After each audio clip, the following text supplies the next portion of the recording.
अस्सलाम वालेकुम बच्चों, उम्मीद है आप सब लोग खैरियत से होंगे। आज हम ये चैप्टर शुरू करने जा रहे हैं। आज इसको हम डिटेल में पढ़ने वाले हैं, एग्जाम के हिसाब से तैयारी करने वाले हैं। चाहे आप ये कभी भी देख रहे हो साल में, चाहे पेपर में आपके पास 10 महीने बचे हो या फिर 10 दिन बचे हुए हैं, हम आपको ऐसे तैयारी कराने वाले हैं कि आपके है ना फेडरल बोर्ड में 90% से ज्यादा मार्क्स आए। हम आपको इंपॉर्टेंट चीजें एग्जाम्स में क्या क्या एग्जामिनर को चाहिए होता है, यह है हमारा पहला लेक्चर। अगर आपको बाकी सारे लेक्चर्स भी चाहिए और बाकी सारे चैप्टर्स के भी और इन सारे सब्जेक्ट्स के भी, तो भाई आप जाओ हमारे कमेंट सेक्शन में, यहाँ पे डाली हुई है 4 लिंक। इसमें पूरी किताब की हमने प्लेलिस्ट डाली हुई है, इसको दबा दो, आपको है ना सारे लेक्चर्स मिल जाएंगे इस पूरे के पूरे सब्जेक्ट के। डाले हुए फ्री के नोट्स, यहाँ पे नोट्स कोई एमी नोट्स नहीं है। ये आप लिंक दबाओगे तो खुलते हैं, आपके पास हमारे 300 बच्चे जो थे जिनके 90% ज्यादा मार्क्स आए थे, उनके हमने नोट्स कंपाइल करके आपके लिए डाले हुए ताकि आप भी है ना अपने एग्जाम की तैयारी कर सको। सारे के सारे नोट्स हमने डाले हुए इन 300 बच्चों के। तो भाई ये देखो यहाँ पे पड़ा हुआ है हमारे सब्सक्राइब का बटन, इसको सब्सक्राइब कर लो, ठीक है। बेल्स भी है ना यहाँ पे दबा दो, लाइक करो वीडियो को और साथ में जाके कमेंट करो अपना वीकेस्ट चैप्टर। भाई कौन सा चैप्टर है जो तुम्हें बहुत मुश्किल लगता है, बहुत वीक लगता है, हम क्या करेंगे उसका निकालेंगे one shot lecture. One shot lecture एक लंबा सा पूरे चैप्टर का लेक्चर होगा, उसमें हम आपको एग्जाम ओरिएंटेड तैयारी कराने वाले ताकि आपके है ना पेपर में 90% मार्क्स आ सके। तो जाके कमेंट करो कौन सा चैप्टर आपको बहुत मुश्किल लगता है। फिर ये याद रखना कि भाई हमारे लेक्चर्स, हमारे नोट्स, सारे गेस्ट पेपर्स काम के होते हैं। ये 300 बच्चे हैं जिनके है ना 90% ज्यादा मार्क्स आए थे। तो सारा मटेरियल कमेंट सेक्शन में सबसे पहला कमेंट है वहां पे पड़ा हुआ है। और अगर आप भी उन बच्चों की तरह 90% ज्यादा मार्क्स लाना चाहते हैं तो आप भी है ना हमारी बैच ज्वाइन कर सकते हैं, जिसमें हम आपको A to Z सारी तैयारी कराते हैं सारे सब्जेक्ट्स की, है ना। हमारी स्पेशल बैच नंबर 1 है, तो हमें इस व्हाट्सएप नंबर पे मैसेज कर लो। ये सारी चीजें हम आपको देते हैं और एग्जाम के हिसाब से तैयारी कराते हैं। अगर आप भी है ना 90% ज्यादा मार्क्स लाना चाहते हैं, अपने माँ बाप का नाम रोशन करना चाहते हैं, तो अब हम शुरू करते हैं हमारा पहला लेक्चर इस चैप्टर का। इलैबोरेट करिए। सबसे पहला फैक्टर जो है जिसकी वजह से कोई बॉडी मूव करती है उसको हम कहते हैं फोर्स। ठीक है, फोर्स सब बहुत अच्छे से उससे वाकिफ होंगे कि फोर्स होती क्या है। फोर्स वो ताकत होती है जो किसी भी चीज को, किसी भी बॉडी को या मोशन दे, यानी किसी बॉडी को अगर वो रेस्ट पर है तो उसको मूव कराए, और अगर कोई बॉडी मूव कर रही हो तो उसको रोक दे, उसको रेस्ट पे लाए, है ना। जैसे कि आपके सामने कोई आपका दोस्त खड़ा हुआ है, आपने क्या किया, आपने वो रेस्ट पे खड़ा हुआ है, सिंपल, आपने उसको एकदम से जो है वो पुश किया, उसको धक्का दिया, वो भागने लग गया थोड़ा सा। मतलब कि जैसे आप पुश कर देंगे किसी को तो थोड़ा सा वो धक्का खा के पीछे होता है या आगे चलने लग जाता है। तो आपने उसको धक्का दिया तो वो रेस्ट पे था, तो उसके अंदर एक कोई ना कोई मूवमेंट आ गई। अब अगर वही दोस्त सामने से भाग के आ रहा है, आपके हिसाब से टकराने वाला है, आपने एकदम से उसको पकड़ लिया, उसको रोक दिया, तो वो उसकी मोशन में था, अब वो एकदम से क्या हो गया, रेस्ट में आ गया। तो ये किसकी वजह से हुआ, ये हुआ फोर्स की वजह से। तो अगर हम इसकी डेफिनेशन को पढ़ते हैं तो इसकी डेफिनेशन में लिखा हुआ है कि force is a vector quantity, ये तो हमें पता है, ठीक है, विच चेंजेस और tends to change the state of the body, changes और tends to change the state of the body. क्या कहते हैं कि या वो चेंज करता है या चेंज करने की वो कोशिश करता है, किसी भी बॉडी का स्टेट चेंज करने का। State is state of motion या स्टेट ऑफ रेस्ट, यानी कि वो स्टेट कहते हैं हालत, ठीक है। अब वो मूवमेंट की हालत में है या रेस्ट की हालत में है, उन दोनों को फोर्स जो है वो चेंज कर सकती है। ऐसी चीज को हम क्या बोलते हैं, फोर्स बोलते हैं। अब और इसकी थोड़ा इलेबोरेट, यहाँ तक डेफिनेशन इसकी कंप्लीट है, ठीक है। और क्या है इसकी बात है कि स्टार्ट और स्टॉप टेक्स मोशन, यानी कि किसी बॉडी को स्टार्ट कर रही है, किसी बॉडी को स्टॉप कर रही है। स्पीड अप और स्लो डाउन, स्पीड और स्लो भी कर सकती है। जैसे एक बॉल है, वो कहीं से, जैसे आप लोग फुटबॉल खेलते हो, लड़के अगर फुटबॉल खेलते होंगे तो उनको पता होगा कि अगर आपने बॉल को किक की है, एक दोस्त ने बॉल आपको थ्रो की है, किक की है, आपकी पार्टनर ने, आपके प्लेयर ने, आपकी टीम के प्लेयर ने आपको बॉल पास कराई है। अब वो बॉल आपके पास आते आते उसने किसी वेलोसिटी से वो बॉल, मतलब उसने उस बॉल को किक किया, तो उसने फोर्स लगाई, वो बॉल आपके पास एक स्पीड से घूमती हुई आ रही है, आपके पास आहिस्ता आहिस्ता आते आते उसकी स्पीड स्लो हो गई। फिर जैसे ही आपने उसको किक मारी, यानी आपने उसको दोबारा फोर्स दी, तो अब उसकी वेलोसिटी तेज हो गई। वो रेस्ट में नहीं थी, वो मोशन में ही थी, और आपने इसको रोका भी नहीं, आपने क्या किया, इसकी स्पीड को चेंज करके ये स्पीड को बढ़ा दिया, कैसे, फोर्स लगा के। और इसी तरह अगर कोई जो है वो बॉडी तेज आ रही है, आप उसको, उसकी स्पीड को थोड़ा सा अगर स्लो कर दो, रोको नहीं, उसको सिर्फ स्लो कर दो, तब भी आपके पास क्या होता है, फोर्स लग रही है।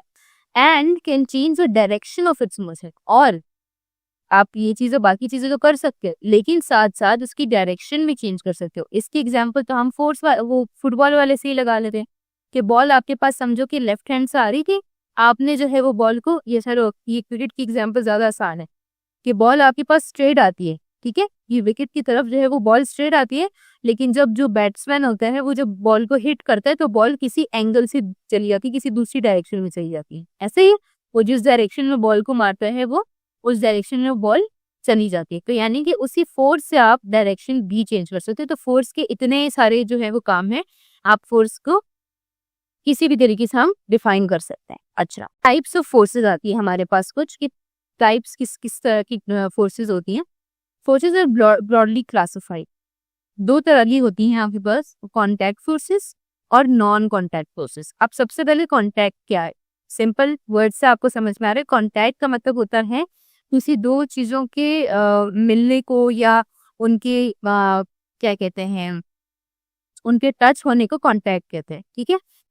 The force acting between two objects, एक फोर्स जो कि ऐसे दो ऑब्जेक्ट्स के बीच में काम कर रही है, that are in physical contact, कोई ऐसी दो चीजें जो कि क्या है, फिजिकली कॉन्टैक्ट में है, तो वो चीज क्या होती है आपके पास, वो फोर्स कॉन्टैक्ट फोर्स कहलाती है। वो फोर्स दो ऐसे ऑब्जेक्ट्स के बीच में लग रही है जो आपस में फिजिकल कॉन्टैक्ट में यानी एक दूसरे से वो टच हो रही है, ठीक है। तो इनको आप बोलते हैं contact forces. For example in a cricket game, अब वही दोबारा क्रिकेट गेम एग्जाम्पल कि बॉल जब तक बैट को हिट नहीं करती तब तक बॉल मूव करती है या डायरेक्शन चेंज करती है नहीं, बॉल तो अपनी मर्जी से चलेगी अगर वो हिट नहीं करेगी। लेकिन यहाँ पे बैट और बॉल के आपस में ये टच हो रही है, इनके आपस में फिजिकल कांटेक्ट हो रहा है, इसी वजह से ये कांटेक्ट फोर्सेस में आती है, ठीक है। अच्छा, a force perpendicular to the contact forces the tended as Fn। अच्छा, अब वो वाली फोर्स जो कि आपके पास किसी ऑब्जेक्ट के अंदर से, मतलब ये किसी ऑब्जेक्ट पे लग रही है परपेंडिकुलर टू दैट ऑब्जेक्ट। मतलब परपेंडिकुलर क्या होता है कि अगर आपके पास एक ऑब्जेक्ट आपके पास ऐसे रखी हुई है और ये आपने ऐसे सीधी इसके ऊपर फोर्स लगाई है, तो ये परपेंडिकुलर का क्या मतलब है कि 90 डिग्री का एंगल बन रहा होगा, ठीक है। आई होप ये सबको क्लियर है, अगर नहीं है क्लियर तो you can ask me about it, ठीक है। हमारे पास परपेंडिकुलर क्या होता है, कोई भी ऐसी दो चीजों कोई भी ऐसी चीज जो कि दो डिफरेंट चीजों के बीच में एक एंगल बना रही है, और वो एंगल कितने का होना चाहिए, वो एंगल होना चाहिए 90 डिग्री तक। तो ऐसी चीज को हम क्या कहते हैं कि वो चीज आपके लिए वो दो चीजें आपस में क्या है, परपेंडिकुलर। तो ये समझो कि सरफेस है और ये ऊपर आपने सरफेस पे फोर्स लगा रहे हो परपेंडिकुलरली, ठीक है। तो ऐसी फोर्स को मैं क्या कहती हूँ, नॉर्मल फोर्स कहती हूँ, बिल्कुल सेंटर में लग रही होती है, या इसको नॉर्मल फोर्स कहते हैं। एग्जाम्पल इसकी क्या है, a book lying on the table, the force perpendicular table is normal force. अब इसकी एग्जाम्पल थोड़ी सी मैं आपको दूसरी तरीके से समझा के, ये एक टेबल है, ठीक है। डोंट जज माई drawing right now, I am very good at drawing by the way. अच्छा, ये आपके पास क्या है, एक टेबल है। टेबल के ऊपर आपके सामने होगी टेबल, या किसी भी दूसरे रूम में टेबल होगी, कहीं पे भी, ये इसके ऊपर एक बुक रखी हुई है। क्या रखी हुई है, एक जो है आपके पास बुक रखी हुई है, ठीक है। अब मुझे कोई ये बताएगा, कोई कहेगा कि भाई ये बुक है, इस बुक का तो कोई ना कोई वेट है, ठीक है। बुक है, बुक का कोई ना कोई वजन होता है, और मुझे पता है कि वजन जो है वो नीचे की तरफ फोर्स लगा रहा होता है। जो वेट होता है किसी भी बॉडी का, वो क्या करता है, डाउनवर्ड्स एक्ट करता है, ठीक है। तो अगर वो डाउनवर्ड्स, इसी वजह से जो हमारे कोई भी ऑब्जेक्ट अगर मैं ऊपर फेंकती हूँ तो वो वापस नीचे गिरती है, क्योंकि उसका जो वेट है वो उसको नीचे लेके आ रही होती है, ठीक है। एक तो ग्रेविटी उसको खींच रही होती है अपनी तरफ, और एक वेट जो है आपका वो उसको जो है वो नीचे की तरफ लेके आ रही थी, क्योंकि वेट एक ऐसा फोर्स है जो कि किसी भी चीज को टुवर्ड्स द अर्थ पुश करती है, ठीक है। अब ये बॉडी जो है वो, ये बुक जो है उसका वेट जो है वो उसको नीचे पुश कर रहा है, एक्सक्यूज मी। और यहाँ पे आपके पास आ रहा है टेबल। अब ये जो टेबल है, अब इस टेबल का, ये टेबल के ऊपर रखी हुई बुक हवा में तो नहीं थी, बुक कहाँ है, टेबल के ऊपर, यानी कि जो बुक जो फोर्स लगा रही है वो तो टेबल पे भी लग रही है। तो यानी टेबल का ये हिस्सा, जो इतना हिस्सा जिसपे बुक रखी हुई है, ये भी तो नीचे गिरना चाहिए था, क्योंकि ये बुक तो इसके ऊपर भी फोर्स लगा रही है, लेकिन टेबल तो अपनी जगह पे, टेबल तो हिल भी नहीं रही, टेबल का ये और जो पीस है ये भी वहीं पे लगा हुआ है। ऐसा क्यों होता है, क्योंकि हमने एक चीज पढ़ी है कि every action has an equal, कि एक्शन जो है that is equal to reaction. ठीक है, ये चीज हमने जो है क्या की, हमने ये चीज पढ़ी होती है कि पढ़ी हुई थी हमने, ये हमें न्यूटन ने बताया कि every action has an opposite and equal reaction. मतलब क्या है इस चीज का, मतलब ये है कि कोई भी आप एक्शन करते हो उसका आपके पास कोई ना कोई रिजल्ट आता है। मैं इसकी बहुत अच्छी एग्जांपल देती हूँ कि आपने अपने दोस्त को एक जो है वो थप्पड़ मारा। अब आपके दोस्त को गुस्सा आया, आपका दोस्त भी आपको थप्पड़ मारेगा, ऐसा ही है। उसने आपने अपने दोस्त को थप्पड़ मारा और उसने भी आपको थप्पड़ मारा, एक थप्पड़ आपने मारा, एक थप्पड़ उसने मारा, इक्वल रिएक्शन है और इक्वल एक्शन हुआ। लेकिन ऑपोजिट है, आपने उसको मारा, उसने आपको मारा, दोनों के थप्पड़ डिफरेंट बंदों को लगे हैं। तो यानी कि है डायरेक्शन ऑपोजिट है लेकिन रिएक्शन सेम ही था, एक्शन और रिएक्शन सेम था। एक्शन क्या था, एक थप्पड़, रिएक्शन था दूसरा थप्पड़, लेकिन दो अलग अलग बंदों को थप्पड़ लगे। तो इसका मतलब क्या हुआ कि हर एक्शन का कोई ना कोई रिएक्शन होता है। तो अब जबकि ये बुक उसके ऊपर फोर्स लगा रही है टेबल के ऊपर, तो यानी कि ये टेबल भी तो कोई ना फोर्स लगाएगी इस बुक के ऊपर। ऐसा ही है, ये टेबल भी कोई ना कोई फोर्स लगा रही होगी इस बुक के ऊपर। तो जितनी फोर्स ये बुक टेबल पे लगा रही है उतनी ही फोर्स ये टेबल भी किसके ऊपर लगा रही है, बुक के ऊपर लगा रही है, because it is always equal reaction होता है। ठीक है, अगर इसने जो है वो बुक ने जो है वो उसके ऊपर 4 न्यूटन की फोर्स लगाई है तो ये टेबल भी 4 न्यूटन का ही फोर्स लगाएगा। ठीक है, तो इस वजह से क्या हुआ कि दोनों तरफ से सेम फोर्स लग रही है, तो ये फोर्स और ये फोर्स आपस में कैंसिल हो गई। तो ना बुक हिल रही है ना टेबल जगह से हिल रही है, दोनों अपनी जगह पे सलामत है। यानी कि इन दोनों की फोर्सेस आपस में कैंसिल आउट ईच हो रही हैं। तो ऐसी क्या कहते हैं, नॉर्मल फोर्स।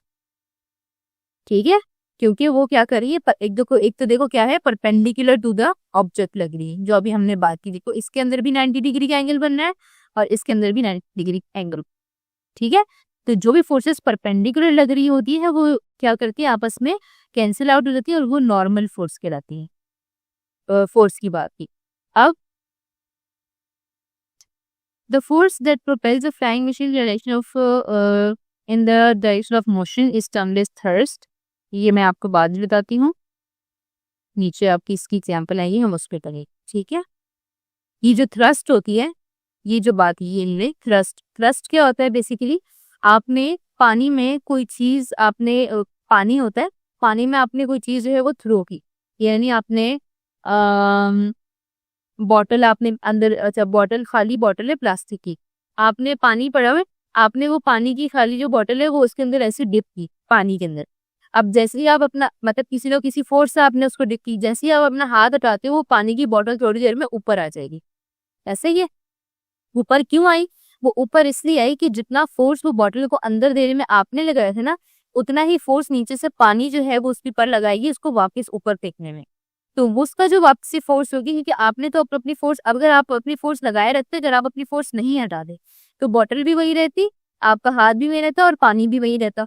लेकिन जैसे ही आपने अपनी बॉटल से अपना हाथ हटा दिया, यानी आपने अपनी फोर्स जो है वो हटा दी, तो अब जो नीचे से जो फोर्स लग रही थी वो फोर्स तो उसके ऊपर लगती रही है। ठीक है, इसकी रिएक्शन में जो बॉटल है वो सरफेस पे आ गई, वो पानी से बाहर आ गई। तो उस चीज के इस तरह के फोर्स को आप जो है वो थ्रस्ट कहते हैं। ठीक है, कोई भी चीज जो किसी उसको फोर्स का रिएक्शन दे, फोर्स के हटने के बाद वो आपके पास क्या कहलाती है, थ्रस्ट कहलाती है। ठीक है, अच्छा उसके अलावा और किस किस तरह की हमारे पास फ्रिक्शन होती है। एक चीज फ्रिक्शन क्या होती है, अब फ्रिक्शन कोई भी दो चीजें जब आपस में रगड़ी जाती है, कोई भी दो चीजें जब आपस में रगड़ी जाती है या रब होती हैं, तो उन दोनों के बीच में एक जो है वो फ्रिक्शन प्रोड्यूस होती है। या आप समझे कि कोई अच्छा दो बॉडीज को आप, दो भी कोई सरफेसेस को अपने हाथ दोनों आप लो और दोनों हाथ अपने आपस में रब करो। जब आप रब करते हो तो उसके अंदर हीट प्रोड्यूस हो रही है। अब हीट क्यों प्रोड्यूस हो रही है भाई, आपने कोई आग तो लगाई नहीं है या आप कोई फोर्स तो लगा ही नहीं रहे हो, आप तो ऐसे सिंपल अपने हाथ मूव कर रहे हो। अब क्या होता है कि फ्रिक्शन क्या होती है बेसिकली, कि फ्रिक्शन किसी भी फोर्स की ऑपोजिट फोर्स होती है। ऑपोजिट फोर्स के लोग ये ऑपोजिट मोशन होती है। जैसे कि आप अगर किसी, अब इसकी मैं एग्जाम्पल तो ड्रॉप करके बताती हूँ। अच्छा, अब हम फ्रिक्शन की बात करते हैं। फ्रिक्शन की बात मैं कैसे कर रही हूँ कि समझे कि आपके पास एक बॉल है, ठीक है। वो बॉल किसी सरफेस पे जो है वो घूम रही है गोल गोल, ठीक है। वो गोल गोल क्या है, वो घूम रही है, वो गोल गोल घूम के बॉल जो है वो मतलब रोल कर रही है। अब क्या हो रहा है कि वो बॉल जो है वो किस डायरेक्शन में मूव कर रही है, सामने की डायरेक्शन में मूव कर रही है ना। अब ये बॉल जो मूव कर रही है, अब आपके अंदर एक खुद एक सेंस होना चाहिए, सबके अंदर सबको ही मतलब एक लॉजिक सोचनी चाहिए कि भाई ये बॉल मूव तो कर रही है। अब ना कोई बंदा इसको रोक रहा है, ना कोई अपोजिंग फोर्स लग रही है, तो ये बॉल एक लेवल पे आके रुक क्यों जाती। ऐसा ही होता है ना कि बॉल चलते चलते चलते चलते एक जगह पे आके रुक जाती। अब वो रुक क्यों गई, वो बॉल इसलिए रुकती है क्योंकि सॉरी उस बॉल को, अच्छा ये बॉल की फोर्स है, बॉल के ऊपर जो फोर्स लगी थी जिस फोर्स से वो मूव कर रही है। अब हमारे पास दूसरी चीज जो आती है that is called friction. Friction क्या होती है, वो फोर्स जो कि अप्लाइड फोर्स से ऑपोजिट लग रही हो। फ्रिक्शन क्या होती है, जो कि अप्लाइड फोर्स से, यानी जो फोर्स इसके अप्लाई हुई थी, समझो कि एक बंदे ने इस बॉल को जो है वो किक किया था, ठीक है। बॉल को किक किया था, तो किक करने की वजह से वो एक फोर्स में आ गई और वो फोर्स जो है वो उसको आगे बॉल को आगे लेके जा रही है। लेकिन फ्रिक्शन की वजह से वो बॉल की जो क्या कहते हैं स्पीड है वो कम होती जा रहा है। अब ये क्या होता है, जब भी कोई दो बॉडीज आपस में कांटेक्ट में होती हैं, तो यानी कि उन दोनों की फोर्सेस आपस में एक दूसरे से रिलेट करेंगी। अब जो हमारे पास स्ट्रेट ऑब्जेक्ट्स थे उनके ऊपर तो सिंपल हमारे पास क्या लग रहा था, जो हमारे पास वेट और नॉर्मल सरफेस रिएक्शन था, वेट और नॉर्मल सरफेस रिएक्शन था, वो तो परपेंडिकुलर थे, वो तो सीधे सीधे लग रहे थे। मतलब कि मैंने बोला जैसे हर एक्शन का रिएक्शन होता है, तो वो तो हमें समझ में आ गई। अब ऐसी बॉडी का क्या मतलब हुआ कि इसमें जो गोल इस तरह से घूम रही है और यहाँ पे कोई फोर्स लग रही है, तो ये क्या हुआ, तो ये जो रूल है action is equal to reaction, this is for all, यानी यहाँ पे बुक रूल अप्लाई होना चाहिए। अब आप कहेंगे मिस ये तो इवान एक मिनट में लेट मी कि ये तो एक जो है वो परपेंडिकुलर तो ये है ही नहीं बॉल, ये तो उससे एक्स एक्सिस में यानी कि ये पैरेलल मूव कर रही है। तो ये अब इसके ऊपर एक्शन रिएक्शन कैसे होगा, तो इस फोर्स का जो रिएक्शन है वो फ्रिक्शन की फॉर्म में आता है, ठीक है। कोई भी जब दो चीजें आपस में कांटेक्ट में हो, टच कर रही हो, तो वो एक दूसरे के ऊपर कोई ना कोई इन्फ्लुएंस डालती है। तो अगर कोई बॉडी एक्स एक्सिस पे, एक्स एक्सिस ऐसे होता है हॉरिजॉन्टल ऐसे मूव करना, अगर कोई चीज एक्स एक्सिस पे अपने मूव कर रही है या फोर्स, तो वो जो भी फोर्स ग्राउंड पे लगा रही होगी उसी वो ग्राउंड जो है उसके ऊपर ओपोजिंग फोर्स लगा रहा होगा, जिसको हम फ्रिक्शन कहते हैं। अब इसकी एग्जांपल, अब अभी बैठे बैठे आप लोग सारे अपने हाथ दोनों आपस में रब करो, ठीक है। दोनों हाथ जब मैं रब कर रही हूँ तो ऐसा लग रहा है जैसे कि अब जैसे मैं एक हाथ को रब कर रही हूँ तो दूसरा हाथ ऐसा लग रहा है कि जैसे वो मेरे हाथ को रोक रहा है। ऐसा बहुत हल्की से आपको ऐसा फीलिंग आएगी कि वो आपको रोक रहा है, यानी कि आपको उस हाथ को रब करने में मुश्किल आती है। मुश्किल क्या आ रही है कि थोड़ा सा देर तक आप रब करोगे तो आपके दोनों हाथों के बीच में हीट आ जाएगी, क्योंकि एक फोर्स आपकी ऊपर वाला हाथ लगा रहा है जो कि फॉरवर्ड है, और जो नीचे वाला हाथ है वो बैकवर्ड लगा रहा है। अब अगर आप बार बार बैकवर्ड फॉरवर्ड तो वो बहुत ज्यादा एग्जॉस्ट हो रहा है सिस्टम, जिसकी वजह से हीट प्रोड्यूस हो रही। ये सिंपल एग्जाम्पल है फ्रिक्शन की। अब अगर फ्रिक्शन ना हो तो ये जो बॉल जो चल रही है ये जिंदगी भर चलती नहीं रहेगी।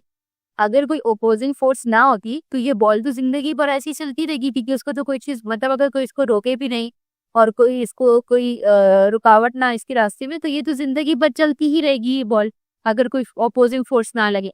तो इस ओपोजिंग फोर्स की वजह से वो क्या रही कि वो बॉल आहिस्ता आहिस्ता आहिस्ता आहिस्ता करके इसकी स्पीड कम होती है और ये जो है क्या करती है, जगह पे आके रुक जाती है। ये बहुत सिंपल एक फिनोमिना है फ्रिक्शन का, ठीक है। तो इसीलिए ये चीजें इसमें भी बॉडीज कांटेक्ट में है, तो इसीलिए ये भी इसमें आते हैं under the heading of contact forces. मैंने आप लोगों को नॉर्मल फोर्स समझाई थी, वो क्या होती है कि जब किसी सरफेस पे कोई ऑब्जेक्ट रखा हुआ है तो वी नो कि that object has a weight that is directed towards the centre of the earth. तो इस ऑब्जेक्ट का वेट जो है वो किस पे फोर्स लगा रहा होगा, टेबल के ऊपर फोर्स लगा रहा होगा। But neither the book is moving nor the table, table भी अपनी जगह पर है, बुक भी वहीं पर, बुक ना गिर रही है ना टेबल को तोड़ के आ रही है, कुछ भी नहीं हो रहा, बट फोर्सेस तो कंटिन्यूअसली लग रही हैं। Why is that? ऐसा इसलिए है क्योंकि जो फोर्स बुक टेबल पे लगा रही है उतनी ही फोर्स ये टेबल का जितना एरिया कांटेक्ट में है बुक के साथ, वो एरिया टेबल कभी इसके ऊपर जो है वो ऑपोजिट फोर्स लगा रहा है, because we have studied that कि every action has an opposite but equal reaction. तो इसका ऑपोजिट का मतलब कि बुक नीचे डाउन पर जाया कर रही है बट टेबल इज दैटिंग अपवर्ड्स। तो जब ये इस तरह की किसी केस पे जब ऑपोजिट फोर्स लगती है तो हम उसको नॉर्मल फोर्स भी कहते हैं, ठीक है। तो ये फोर्स दो चीजों के कांटेक्ट से पैदा होती है, तो ये नॉर्मल फोर्स कहलाती है। और ये मूव क्यों नहीं कर रही? बिकॉज जो टेबल की फोर्स है वो भी इक्वल है, जो बुक की फोर्स है वो भी इक्वल है। तो दोनों एक दूसरे पे जो फोर्सेस लगा रही है वो एक दूसरे से क्या हो रही है? कैंसिल आउट हो रही है, ठीक है। अच्छा, अब इसी तरह हमने अपथ्रस्ट की फोर्स पढ़ी थी। अपथ्रस्ट का हमने क्या पढ़ा था कि कोई भी ऐसी चीज, मैंने आपको पानी की एग्जांपल दी थी, यहाँ पे रॉकेट है, रॉकेट भी मैं समझाती हूँ, बट पहले हमारे पास अपथ्रस्ट होता क्या है। अपथ्रस्ट मैंने नाम से थोड़ा सा अगर पता चल रहा है कि कोई ऐसी फोर्स जो नीचे से पुश कर रही हो किसी ऑब्जेक्ट को, ठीक है, कोई ऐसी फोर्स जो ऑब्जेक्ट को नीचे से पुश कर रही हो। जैसे हमने क्या किया था कि पानी के अंदर किसी चीज को हमने सिंक करवाया था, डुबाया था, और जब मैं अपने हाथ उस पर से फोर्स हटा ली, वो पानी खुदा होता क्या होता है, इसने इसको धक्का मारना शुरू कर दिया। इसके क्या रॉकेट में भी हो रहा है। रॉकेट क्या करता है, जब ये बहुत ज्यादा आग निकालता है ना, जो ये इसकी बहुत ज्यादा आग निकलती है इसके अंदर से, वो बेसिकली क्या करती है कि वो इसको बहुत ज्यादा प्रेशर देती है, जिसकी वजह से वो ग्राउंड भी उतना प्रेशर लगाता है, और फिर इसका प्रेशर बंद होता है तो ग्राउंड के प्रेशर की वजह से वो रॉकेट क्या हो जाता है? उड़ जाता है, या फिर उस मतलब कि अपथ्रस्ट उसके ऊपर एक फोर्स लग जाती है, वो जिसकी वजह से डिस्प्लेस हो जाता है अपनी जगह से। तो ये भी दो चीजों के कॉन्टैक्ट से हो गया। अब यहाँ पोल्यूशन के कॉन्टैक्ट कैसे? तो ये जो फायर है ये कॉन्टैक्ट में है विद द बेस, यानी कि जो फोर्स लग रही है वो इसी रॉकेट की वजह से ही लग रही है ना। दूसरी चीज क्या होगी हमारे पास? Friction force. Friction force I told you कि फ्रिक्शन जब दो चीजें आपस में रब हो रही हो या दे गो अगेंस्ट ईच अदर, तो वहां पे आपके पास फ्रिक्शन जो है वो प्रोड्यूस होती है। यानी कि वो टेबल को इस तरफ पुश कर रहा है, टेबल क्या हो रही है, जो जमीन है उसके साथ रगड़ी जा रही है, तो जिसकी वजह से जमीन भी उसके ऊपर एक ओपोजिंग फोर्स लगा रही है, that is called friction. I think this is very clear from the last class, तो इसको मुझे बहुत डिटेल में जाने की जरूरत नहीं है। अब आती है tension force. Tension force it's very simple. Tension कहते हैं अगर अपनी जबान में बोले, पाकिस्तानी जबान में, तो ये बहुत ज्यादा कहते हैं ना कि परेशानी और या फिर बहुत एक स्ट्रेस का लेवल होता है टेंशन के अंदर, ठीक है। अब इसका मतलब क्या होता है फिजिक्स के सेंस में? फिजिक्स के सेंस में ये मतलब होता है, आपने एक रस्सी ली, ठीक है, रस्सी को दोनों तरफ से आपने पकड़ा है, दोनों तरफ से पकड़ के, ये चलो दोनों तरफ से दो बंदे हैं, ठीक है, दो फ्रेंड्स हैं, उन्होंने एक रस्सी ली, दोनों ने एक एक एंड से वो रस्सी पकड़ ली। अब वो दोनों रस्सी को जो है वो क्या कर रहे हैं? खींच रहे हैं। जैसे अगर कभी आप लोगों ने वो गेम का नाम सुना हो कि टग ऑफ वॉर होती है, उसमें क्या होता है कि एक बड़ी सी रोप होती है जिसमें दो टीम्स होती हैं, दोनों टीम्स अपनी अपनी तरफ खींच रही होती हैं, तो जो जिसकी तरफ सारी रस्सी चली जाती है वो टीम जीत जाती है। अब उस दौरान हो क्या रहा है कि दोनों जो टीम्स हैं वो रस्सी पे ऑपोजिट फोर्स लगा रहे हैं। एक जो है लेफ्ट की तरफ खींच रही है रस्सी को, दूसरी टीम उसको राइट की तरफ खींच रही है, जिसकी वजह से क्या हो रहा है, जो आपकी जो रोप है उसके अंदर एक क्या प्रोड्यूस हो रही है? एक स्ट्रेच प्रोड्यूस हो रहा है, जो कि क्या, जिसको हम क्या बोलते हैं? टेंशन बोलते हैं। ये जो दबाव एक आ रहा है ना रोप के अंदर, that is basically called tension, ठीक है। तो किसी भी ऐसी चीज के ऊपर, अब जैसे अब ये वाले जो सामने आपके पास ये वाली जो एग्जाम्पल दी गई, इसमें क्या है कि इसमें आपके पास एक रस्सी है, रस्सी के ऊपर एक वेट लगा हुआ है। अब आपने रस्सी एक जगह से फिक्स पकड़ी है, आप वहां से खींच नहीं रहे, एक जगह से वेट लगा हुआ है। अब वो वेट जो है वो उसको नीचे, वेट कहाँ पे ऐड करते हैं? डाउन जैक करता है। अब रस्सी यहाँ से कनेक्टेड है, लेकिन यहाँ से ये फोर्स मुसलसल रस्सी को खींच रही है, जिसकी वजह से क्या हो रहा है कि इस रस्सी के अंदर एक टेंशन या एक दबाव या एक स्ट्रेस जो है वो आ रहा है, जिसकी वजह से जिसको हम क्या कहते हैं? टेंशन फोर्स कहते हैं। और टेंशन फोर्स की डायरेक्शन भी हमेशा opposite to the applied force होती है। अप्लाइड फोर्स इसी कौन सी है? वो फोर्स जो कि ये आपके पास क्या कहते हैं? भाई ये लेक्चर तो तुम बहुत मजे से देख रहे हो, लेकिन तुम्हें पता है कि लेक्चर देखने से खाली 90% मार्क्स नहीं आ जाते। असल में भाई मार्क्स कैसे आते हैं? तो भाई ये लेक्चर देखने के बाद आपने नोट्स खुद के बनाने होते हैं, और फिर साथ में आपने प्रैक्टिस भी करने होते हैं सवाल। भाई ये हमारा फेवरेट कोट है, 90% marks don't come from just hard work, they come from consistency, smart strategy and proper revision। भाई स्मार्ट तरीके से पढ़ो। स्मार्ट तरीका ये हमने आपको बताया हुआ है, तो साथ में हम आपको तरीका भी नहीं बता रहे, साथ में हम आपको दे रहे हैं भाई नोट्स। जाओ कमेंट सेक्शन में, नोट्स में से आपको मिल जाएंगे भाई उन बच्चों के नोट्स। 300 बच्चे थे जिनके 90% ज्यादा मार्क्स आए थे, उनके नोट्स वहां पे पड़े हुए, लेकिन साथ में उधर नीचे हमने आपको सवाल भी दिए हैं प्रैक्टिस के लिए। ये यहाँ पे पूरी गूगल शीट पड़ी हुई है भाई, यहाँ से जाके सवाल प्रैक्टिस करो। खाली ऐसा कुछ नहीं होता कि हाँ हम लेक्चर देखेंगे हमारे मार्क्स आ जाएंगे, नहीं भाई, नोट्स पढ़ने होते हैं और साथ में इनकी प्रैक्टिस भी करनी होती है सवालों की। ये जो वेट्स है, ये जो ब्लू कलर में आ रहे हैं, ये वेट जो है वो उसके ऊपर ऐसे फोर्स लगा रहे हैं, बिकॉज इनका कोई ना कोई वेट है। वेट हमेशा कहाँ एक्ट करता है? डाउनवर्ड्स एक्ट करता है। तो फोर्स हमें पता है कि कोई भी जो एक्शन रिएक्शन होता है वो हमेशा एक दूसरे के ऑपोजिट होता है, तो टेंशन जो है वो ऑपोजिटली एक्ट कर रही होती है। तो जितना वेट होता है उतनी ही जो है क्या होती है आपके पास टेंशन होती है। और ये टेंशन किस में प्रोड्यूस हो रही होती है? ये टेंशन इस रोप में प्रोड्यूस हो रही होती है, ठीक है। तो इसको बोलते हैं हम टेंशन। इसमें भी रोप का और वेट्स का आपस में कनेक्शन है, दोनों कॉन्टैक्ट में, तो इट इज ऑल्सो कॉल्ड आपके पास कॉन्टैक्ट फोर्स, ठीक है। अब हमारे पास आती है नॉन कॉन्टैक्ट फोर्सेस। अब नॉन कॉन्टैक्ट फोर्सेस यानी कोई ऐसी चीज है जो एक दूसरे से कॉन्टैक्ट नहीं हो रही बट वो फोर्स लगा रही है दूसरी के ऊपर। हमें सी तो आपने बहुत अजीब सी बात कर दी कि आप किसी पर हाथ भी नहीं लगा रहे, आप किसी को टच ही नहीं कर रहे। आप मैजिशियन तो है नहीं कि वो जो है आप जादू से आप सिर्फ हाथ दिखाएं और वो चीज खुद ही उठ जाए या खुद चीज मूव करने लग जाए या कोई भी उसके ऊपर फोर्स अप्लाई हो जाए। तो बिल्कुल ऐसा नहीं होता, बट कुछ केसेस में ऐसा होता है जिनके अंदर बगैर कांटेक्ट की भी फोर्सेस आती है, बट वो कुछ अलग तरीके की होती है, वो नॉर्मली नहीं होती हमारे पास, वो उनकी कंडीशंस और टर्म्स उनकी अलग होते हैं, ठीक है। उनकी क्या टर्म्स होती हैं कि अगर मैं एग्जांपल लेती हूँ, हमारे पास एक होता है मैग्नेट, ठीक है। अब कभी हम लोग जैसे बचपन में खेलते हैं कि दो मैग्नेट हमने साथ एक दूसरे के साथ रखे। अब वो मैग्नेट क्या कर रहे हैं कि अभी वो आपने उनको करीब लेके नहीं आए। अगर मैग्नेट के आपने ऑपोजिट साइड एक दूसरे के, अच्छा हर मैग्नेट की दो साइड्स होती हैं, एक नॉर्थ पोल होता है, एक साउथ पोल होता है, ठीक है। अब हमें ये चीज पता है कि सेम साइड जो होती है वो रिपल्जन शो करती है, यानी वो एक दूसरे से दूर भागती हैं, और जो डिफरेंट साइड्स होती है वो एक दूसरे को अट्रैक्ट करती हैं। तो अब क्या होता है कि अगर मैं नॉर्थ और नॉर्थ दोनों नॉर्थ को मैं अगर साथ लेके आती हूँ तो क्या होगा, यानी कि अगर मैं north pole of the magnet और दूसरी साइड पे भी, एक बार मैं क्वेश्चन देखती हूँ बेटा, दूसरी साइड पे भी आपने जो है वो क्या किया, नॉर्थ का मैग्नेट रखा। अब दोनों तरफ नॉर्थ का मैग्नेट है तो यू नो कि रिपल्जन होगी। अब ये मैग्नेट अभी तक कांटेक्ट में ही नहीं आए, बट स्टिल यू फील कि ये दोनों एक दूसरे को दूर फेंक रहे हैं। ऐसा ही होता है, आप लोग को ये महसूस हो रहा होता है कि भाई ये जो मैग्नेट है ये एक दूसरे के ऊपर ऐसी फोर्स लगा रहे हैं कि ये एक दूसरे से दूर भागना चाह रहे हैं, ऐसा ही है, यानी वो रिपल्जन शो करते हैं। तो अब यहाँ तो कोई मिस कॉन्टैक्ट हुआ ही नहीं, यहाँ ऐसे क्यों हुआ? यहाँ इससे इसलिए क्यों होता है, ये ऐसी चीजों में जैसे मैग्नेट हो गया या इलेक्ट्रिसिटी की हो गई या ग्रेविटी की फोर्स हो गई कि वो बगैर कांटेक्ट के कैसे फोर्स लग रही होती है, वो बेसिकली एक फील्ड बना, ठीक है। इसी चीजों के अराउंड एक फील्ड होती है, जैसे मैग्नेट होता है, मैग्नेट के अराउंड एक फील्ड होती है पूरी।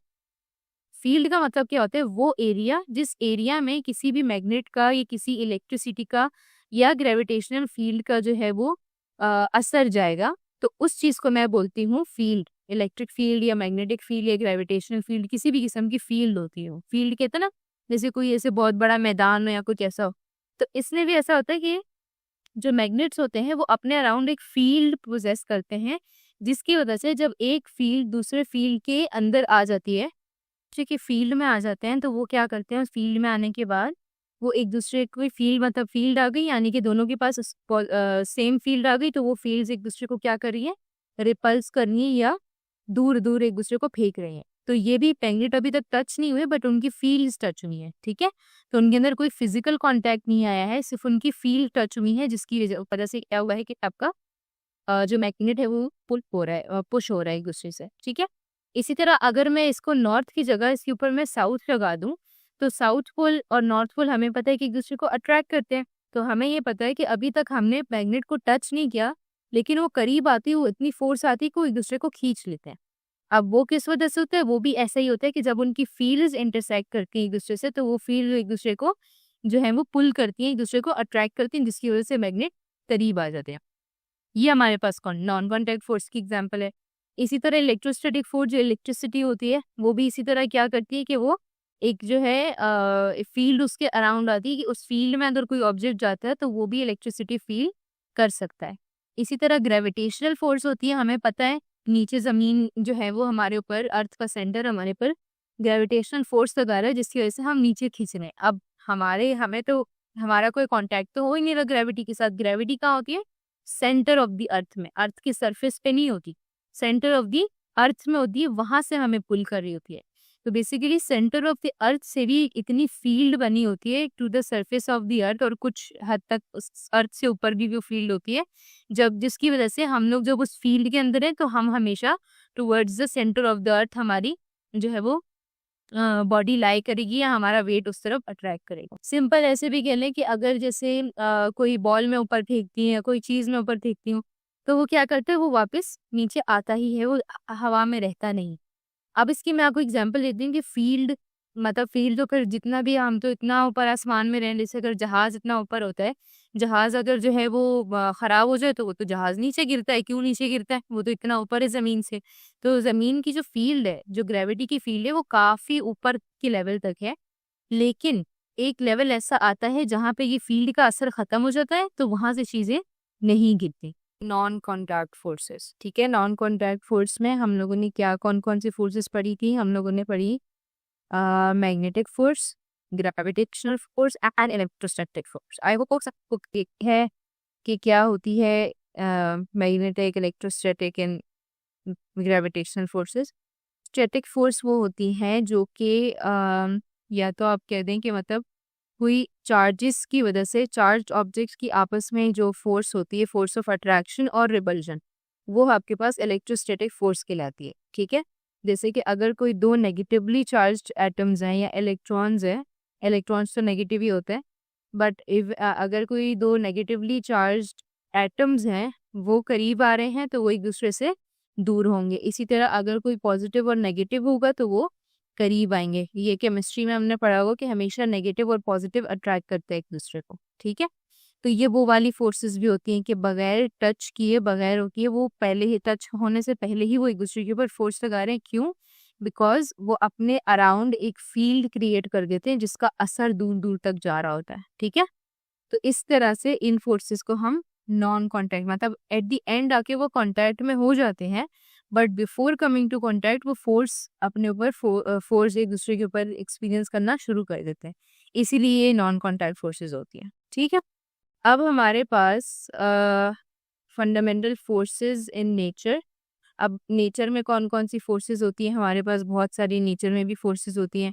इलेक्ट्रोमैग्नेटिक फोर्स अच्छा, स्ट्रॉन्ग न्यूक्लियर फोर्स होती है। न्यूक्लियर फोर्स का क्या मतलब होता है कि जो न्यूक्लियस होता है आपका, केमिस्ट्री में हमने एक चीज़ पढ़ाई होती है कि जो न्यूक्लियस होता है ऑफ द एटम, उसके अंदर क्या चीज़ होती है? प्रोटॉन होते हैं और न्यूट्रॉन्स होते हैं, ठीक है। और जो सराउंडिंग में होता है एक न्यूक्लियस की, वो क्या घूम रहा होता है? इलेक्ट्रॉन घूम रहा होता है।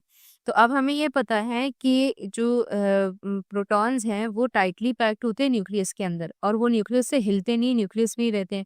इलेक्ट्रॉन जो है वो न्यूक्लियस के इर्द गिर्द घूमता रहता है, वो कहीं गिरता नहीं, यानी कि वो जो न्यूक्लियस है वो होल्ड करके रखते हैं, उसमें फोर्स लगाई भी होती है, प्रोटॉन्स को भी होल्ड किया होता है और इलेक्ट्रॉन्स को भी अपने अराउंड जो है वो क्या कर रहा होता है? घुमा रहा होता है या सराउंड करा रहा होता है। तो ये एक तरह से हमारे पास न्यूक्लियर फोर्स होती है, वो फोर्स जो कि न्यूक्लियस लगा रहा होता है, कि इलेक्ट्रिक चार्जेस के बीच में होती है। और इलेक्ट्रिक जो चार्जेस होती हैं, अच्छा ये एक बहुत बेसिक कॉन्सेप्ट में दे रही है, ये आगे जाके आप लोग को ये बात पढ़ने को मिलेगी सेकेंड ईयर में प्रॉब्ली। तो ये मैं आप लोग को अभी से बहुत बेसिक कॉन्सेप्ट दे रही हूँ। जब भी कभी इलेक्ट्रिसिटी मूव करती है, यानी करंट मूव करता है या चार्जेस, करंट क्या होता है? Flow of charges. जब इलेक्ट्रॉन्स बहुत सारी एक जगह से फ्लो कर रहे होते हैं तो वो करंट प्रोड्यूस करते हैं, ठीक है। तो जो करंट होता है हमारे पास, वो जब भी प्रोड्यूस होता है, जब भी करंट ट्रेवल करता है, मूव करता है, तो वो हमेशा कोई ना कोई मेडिकल कह रही हूँ, मैग्नेटिक फील्ड जो है अपने अराउंड क्रिएट कर लेता है, ठीक है। क्या होता है? जब भी कोई करंट जो है वो मूव कर रहा होता है तो वो करंट आपके पास एक मैग्नेटिक फील्ड क्रिएट कर देता है, ठीक है। इसी तरीके से, जब ये बेसिक कॉन्सेप्ट है, इसमें कोई डिटेल में जाने की जरूरत नहीं है। इसी तरीके से जब कोई मैग्नेट जो है आपके पास मैग्नेट होता है, मैग्नेट की एक फील्ड होती है। जब बार-बार मैग्नेट अपनी फील्ड यानी कि आप बार-बार मैग्नेट को जो है आप शेक कर रहे हैं या उसकी बार-बार फील्ड जो है वो क्या कहते हैं चेंज कर रहे हो, तो उस फील्ड की चेंज करने की वजह से आपकी जो मैग्नेट होता है उसके अंदर करंट प्रोड्यूस होता है, ठीक है? आप क्या कर सकते हो, करंट से मैग्नेटिक फील्ड प्रोड्यूस करवा सकते हो और मैग्नेटिक से फील्ड से करंट प्रोड्यूस करवा सकते हो। दोनों चीज़ें वाइस वर्सा पॉसिबल हैं। तो इन दोनों में जो भी फोर्सेस जो भी रिपल्जन, अट्रैक्शन और जिस भी किस्म की फोर्सेस लगती है वो हम पढ़ते हैं इलेक्ट्रोमैग्नेटिक फोर्स में। ग्रेविटेशनल फोर्स मैंने आपको बता दी कि वो फोर्स जो कि किसी भी चीज़ को जो कि अर्थ लगा रहा होता है, अर्थ का सेंटर लगा रहा होता है किसी भी ऑब्जेक्ट पे, जो कि वो किस में रखती है, अर्थ के साथ इंटैक्ट रखती है, अर्थ के करीब रख के अर्थ उसको होल्ड कर सकता है, ठीक है? तो वो आपके पास ग्रेविटेशनल फील्ड हो गई, फोर्स हो गई। मतलब एक तो ये है कि वो ऑब्जेक्ट्स को अपने तरफ खींच भी रहा होता है और दूसरा जो दूर के हैं ऑब्जेक्ट जैसे कि मून है, बाकी प्लैनेट्स हैं, वो सब एक स्पेसिफिक फोर्स से एक दूसरे के करीब जो है वो आके रुके हुए हैं, ठीक है? तो ये आता है हमारे पास ग्रेविटेशनल फोर्स के अंदर। फिर आपके पास वीक न्यूक्लियर, ऊपर तो पड़ा है स्ट्रॉन्ग न्यूक्लियर फोर्स, अब हमारे पास वीक न्यूक्लियर फोर्सेस है। अब वीक न्यूक्लियर फोर्स क्या होती है कि ये ऐसी फोर्सेस होती हैं कि ये अ, आप ऐसे समझें कि आई डोंट थिंक कि आप लोगों को रेडियो एक्टिव का पता होगा या ऐसा कुछ पता होगा। मतलब ये बहुत एक जनरल सी फोर्स है, बहुत नॉर्मल सी फोर्स है जो कि रेज में या कुछ रेडियो एक्टिव मटेरियल्स में रेडियो एक्टिव डिकेज यानी सिंपल जो रे इमिट होती है ना, जैसे एक्सरे हो गई, रेडियो रेज हो गई, इस तरह की रेज जो इमिट होती हैं, ये उनके अंदर की जो फोर्सेस होती है वो वीक न्यूक्लियर फोर्सेस होती हैं, ठीक है? सब न्यूक्लियस से ही जनरेट हो रही होती है, तो ये बस कुछ जो होती है वो स्ट्रांग होती है, कुछ वीक होती है, ठीक है? ये आपके पास बताया। अब हमारे पास ये कुछ एग्जाम्पल है फोर्सेस के, डायग्रामेटिक रिप्रेजेंटेशन है, ठीक है? स्ट्रॉन्ग फोर्स यानी प्रोटॉन और प्रोटॉन के बीच में, प्रोटॉन और न्यूट्रॉन के बीच में जो फोर्सेस होती हैं। फिर इलेक्ट्रोमैग्नेटिक फोर्स जो होती है वो पॉजिटिव और नेगेटिव, नेगेटिव और पॉजिटिव के बीच में होती है। वीक फोर्सेस जो होती हैं वो किसके बीच में होती है, वो दो एटम्स के बीच में होती हैं। इसके अंदर से कुछ पार्टिकल्स, ये देखो रेज निकल रही हैं, बीटा रे है, गामा रे है, तो उनके बीच की जो होती है। फिर ग्रेविटेशनल जो होती है वो मास और मास के बीच में या अर्थ और मास के बीच में जो भी फोर्सेस होती हैं वो ग्रेविटेशनल फोर्सेस होती हैं, ठीक है? तो हर तरह की आपके पास क्या लगती है, डिफरेंट तरीके के आपके पास फोर्सेस होते हैं। अब हमारे पास जो है वो नेक्स्ट चीज़ है फोर्स डायग्राम्स। अच्छा, in order to study the forces and their effects on the objects, we should familiarize ourselves with the skill of drawing force diagrams। अब मतलब इनका ये मतलब क्या है, फोर्स डायग्राम का मतलब उनका ये है कि हम फोर्स जो भी जिस तरह भी फोर्स लग रही होती है उसकी हम अगर डायग्रामेटिक रिप्रेजेंटेशन करते हैं, डायग्रामेटिक रिप्रेजेंटेशन का क्या मतलब होता है कि हम इस तरह से उसको डिफाइन करें कि हमें पता चले कि फोर्स किस डायरेक्शन में लग रही है और किस तरफ से उसका इफेक्ट आ रही है, उसके ऑपोजिट कोई फोर्स लग रही है कि नहीं लग रही, वो कैंसिल आउट हो रही है कि नहीं हो रही, वो हम फोर्स डायग्राम्स के थ्रू हम। अच्छा, अब आपके पास यहाँ पर commonly two types of force diagrams, systemic system diagrams and free body diagram. अच्छा, अब क्या होता है कि आपके पास एक सिस्टमिक डायग्राम होती है और एक फ्री बॉडी डायग्राम होती है। सिस्टमिक डायग्राम तो आपको नजर ही आ रही है सिंपल, कि कोई ऐसी डायग्राम जो एक्चुअल हो, मतलब जो एक्चुअल चीज मेरे सामने हो वो एक सिस्टमिक डायग्राम है, सिस्टम डायग्राम है। फ्री बॉडी डायग्राम जो मैं आपको ड्रॉ करूंगी टू एनालाइज कि फोर्स किस तरफ एक्ट कर रही है, ओपोजिंग फोर्स किस तरफ एक्ट कर रही है, कौन जो है वो इक्वेट हो रही है और कौन इक्वेट नहीं हो रही है। तो इस तरह की फोर्सेस को हम, इस तरह के डायग्राम्स को हम क्या बोलते हैं, फ्री बॉडी डायग्राम्स। अच्छा, उसके अलावा जो है सिंपल इसमें आपके पास क्या करते हैं, हम डायरेक्शन ऑफ फोर्सेस बता रहे होते हैं। हमेशा देखो कोई भी ऐसी चीज जिसकी कोई डायरेक्शन हो, that is an this is a vector, ठीक है? उसके ऊपर आप ये एरो बनाते हैं, कोई भी ऐसी चीज जो आपको डायरेक्शन शो करी हो, and all the forces show you the direction के आइदर ऊपर लग रही है, नीचे लग रही है, साइड पे लग रही है, पीछे लग रही है, जहां पे भी लग रही है इट हैज अ डायरेक्शन, तो इसलिए फोर्स इज अ वेक्टर, ठीक हो क्या? अब मैं आपको एक एग्जांपल देती हूँ। अच्छा, अब हम पढ़ते हैं कॉन्सेप्ट ऑफ नेट फोर्स। अब इस तरह से है, नीचे डायग्राम बनी हुई है तो मैं इससे ज्यादा अच्छे से एक्सप्लेन कर लेती हूँ। अच्छा, अब क्या हुआ कि दो लोग हैं, ठीक है? दो लोग हैं, अब वो क्या हो रहा है कि वो दोनों फोर्सेस लगा रहे हैं। अब यहाँ फिलहाल F1 F2 यानी कि डिफरेंट फोर्सेस लग रही हैं। मैं ये एज्यूम करती हूँ कि दोनों सेम फोर्स लगा रहे हैं अभी, ठीक है? ये बंदा भी जो है वो कितने की लगा रहा है, ये बंदा भी 4 न्यूटन लगा रहा है, ये बंदा भी 4 न्यूटन की फोर्स लगा रहा है, और ये वाला बंदा भी 4 न्यूटन की फोर्स लगा रहा है। अब मुझे एक बात बताएं कि दोनों ने रस्सी को खींच रहे हैं, इसने भी एक जैसी ताकत लगाई है, इसने भी एक जैसी ताकत लगाई है, दोनों ने एग्जैक्ट सेम ताकत लगाई है, तो रस्सी को कुछ होगा? रस्सी कहीं जाएगी, रस्सी हिलेगी? कुछ भी नहीं होगा, रस्सी एग्जैक्ट उसी पोजीशन पे रहेगी जहां वो थी। ऐसा क्यों हो रहा है? ऐसा इसलिए हो रहा है कि इस बंदे की फोर्स दूसरे बंदे की फोर्स को कैंसिल आउट कर रही है, दोनों फोर्सेस कैंसिल आउट कर रही है, यानी net force is 0। Net force वो फोर्स होती है जो कि टोटल फोर्सेस मिलाने के बाद, टोटल फोर्सेस को ऐड करने के बाद जो आपके पास एक्सप्रेशन आ रही होती है, दैट इज नेट फोर्स। ठीक है, मतलब क्या हुआ इस बात का? मतलब ये हुआ, अच्छा ये वाला जो बंदा है इसकी डायरेक्शन इस तरफ है, ऐसा ही है, इसकी डायरेक्शन इस तरफ है, तो इसको मैं चलो +4 कह देती हूँ। ये प्लस पीछे आएगा लेकिन मैं यहाँ पे बुलाने क्या नजर आए, +4 कह देती हूँ। ठीक है, कि वो इस तरफ इसने +4 किया है। अब इस वाले की डायरेक्शन कहाँ है? ऑपोजिट है। दी magnitude is the same but the direction is different, तो डायरेक्शन ऑपोजिट है, तो इसको मैं नेगेटिव नेगेटिव हम ऑपोजिट डायरेक्शन को नेगेटिव से शो करते हैं। तो अब नेट फोर्स का क्या फॉर्मूला होता है आपके पास? नेट फोर्स का क्या फॉर्मूला होता है? F is equals to F net है ये, ठीक है, मैं आप छोटा सा एन करें, F net is equals to जितनी भी फोर्सेस होती है उन सबको आप ऐड करते हो। ठीक है, F1, अब हमारे पास 2 थी तो F1 प्लस F2 लिख देती हूँ मैं। ठीक है, अच्छा अब मेरे पास F1 है, वो कितनी है? +4। F2 जो है वो कितनी है? -4। तो plus minus minus 4 - 4 is equals to 0, ऐसे ही है। तो यानी कि दोनों फोर्स लगा रहे थे, लेकिन नेट फोर्स यानी कि वो फोर्स जिसका ऊपर कोई असर डाल रही है वो तो है ही 0, मतलब कि इसके ऊपर कोई फोर्स असर नहीं डाल रही, तो नेट फोर्स का मतलब जो है वो क्या है? Net force is equals to 0 है। ठीक है, अब इसी तरह अगर क्या हो कि दो बंदे फोर्सेस लगा रहे हैं, ठीक है, अच्छा इन्होंने कैसे रिप्रेजेंट किया हुआ है? इन्होंने ये दोनों एरो सेम बनाए, एक जितनी मैग्नीट्यूड मतलब एक जितनी लेंथ की बनाए, बस डायरेक्शन डिफरेंट है। यहाँ पे देखो अगर कि ये एरो स्मॉल है, ये एरो लॉन्गर है, ऐसा ही है, तो उससे क्या पता चल रहा है आपको कि यहाँ कम फोर्स लगा रहे बंदा, ये ज्यादा फोर्स लगा रहा है। लेट्स से कि ये बंदा जो है ये आपके पास लगा रहा है, इस बंदे ने लगाई, इसने 4 लगाई, और इस बंदे ने जो है वो लगाई आपके पास 8। ठीक है, एक ने 4 लगाई, एक ने 8 लगाई। अब जब इन्होंने ये हरकत कर दी, 4 और 8 लगा दी, अब जब मैं इन दोनों को ऐड करूंगी तो अब मेरे पास आंसर जो भी आएगा वो मेरे पास, सॉरी ऐड नहीं करूंगी मैं इनको, हाँ अब इनको मैं जो भी, अच्छा ऐड में, अच्छा वैसे हम यहाँ पे इसको सब्ट्रैक्ट कर रहे होते हैं, लेकिन वो हमें, अगर हम यहाँ प्लस पे लिखते हैं तो इसमें कोई इश्यू नहीं होता। क्यों नहीं होता? क्योंकि जो हमारे पास जो टर्म्स है वो तो ऑलरेडी प्लस और माइनस में ही होती हैं।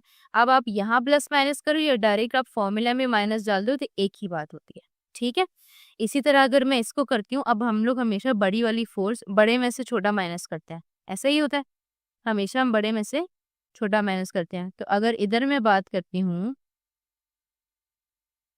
इधर में से मैं क्या करूंगी, 8 में से मुझे माइनस करना है 4 को, तो मैं क्या लिखूंगी, 8 माइनस, यानी अब मैं F2 पहले लिख दूंगी, 8 - 4।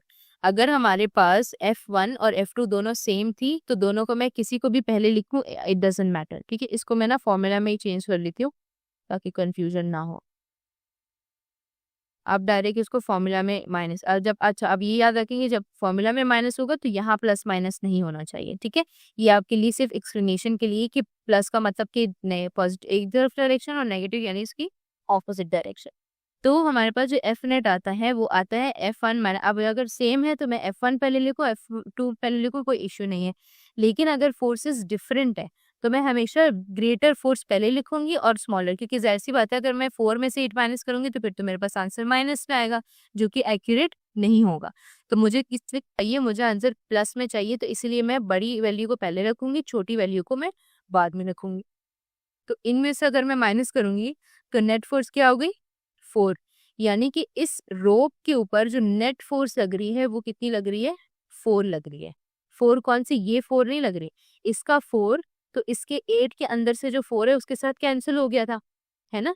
ये 8 का क्या मतलब है कि 4 और 4 दो 4 मिला के 8 बनाते हैं ना, तो इस 8 का एक 4 से कैंसिल हो गया, तो यहाँ पे सिर्फ 4 बचा, यानी कि ये जो रोप पे जितनी भी फोर्स लग रही है वो सिर्फ 4 की फोर्स लग रही है, ठीक है।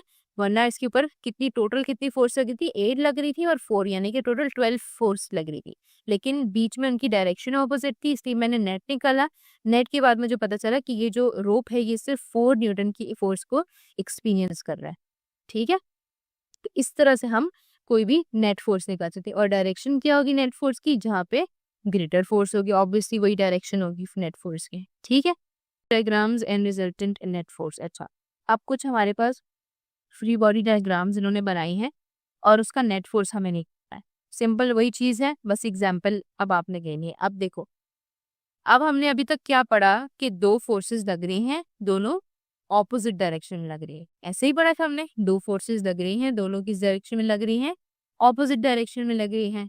अब अगर मैं क्या करती हूँ, अब यहाँ पे अगर मैं पहला वाला देखती हूँ तो पहले वाले में दो फोर्सेस लग रही हैं but direction is the same. क्या हो गया, डायरेक्शन दोनों की सेम है। अब जब डायरेक्शन दोनों की सेम है तो इसका क्या मतलब है, इसका एक ही मतलब है कि दोनों फोर्सेस आपस में क्या होंगी, ऐड होंगी, ठीक है। जब डायरेक्शन इज सिमिलर तो यानी कि ये भी +4 है, ये भी +4 है।